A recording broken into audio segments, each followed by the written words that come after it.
sisi buruk.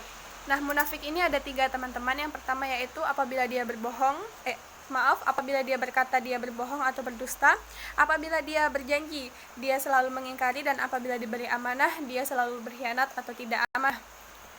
Nah, teman-teman sekalian, selain munafik yang tidak disukai oleh Allah Subhanahu wa taala, ada beberapa karakter buruk yang harus kita hindari dan kita hilangkan dalam diri kita. Yang pertama itu malas beribadah. Ibadah tentu saja sangat penting, bukan hanya untuk umat muslim tapi semua agama. Ibadah itu bagaikan pedoman hidup kita ya teman-teman, itu sangat penting sekali. Yang kedua yaitu bersumpah palsu. Apa itu bersumpah palsu?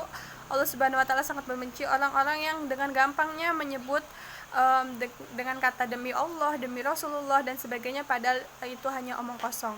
Yang berikutnya yaitu fujur dalam pertikaian. Apa itu fujur dalam pertikaian? Yaitu selalu ingin menang sendiri. Kalau dalam bahasa sosiologinya itu apatis atau egois. Nah, Allah juga tidak suka sifat yang seperti itu. Kemudian yang terakhir adalah ria, sombong. Teman-temanku sekalian, kita berasal dari tanah, kita makan hasil dari tanah, dan kita tinggal di atas tanah, lalu kita meninggal pun akan kembali ke tanah. Lalu apa yang akan kita sombongkan teman-teman sekalian? Kita tidak ada apa-apanya di mata Allah Subhanahu wa taala. Jadi hilangkan rasa atau sifat sombong dalam diri kita. Kemudian bagaimana menjadi insan yang religius? Di sini sudah saya catatkan beberapa tips bagaimana menjadi insan yang religius menurut saya. Yang pertama itu menerima ta'ala tentunya.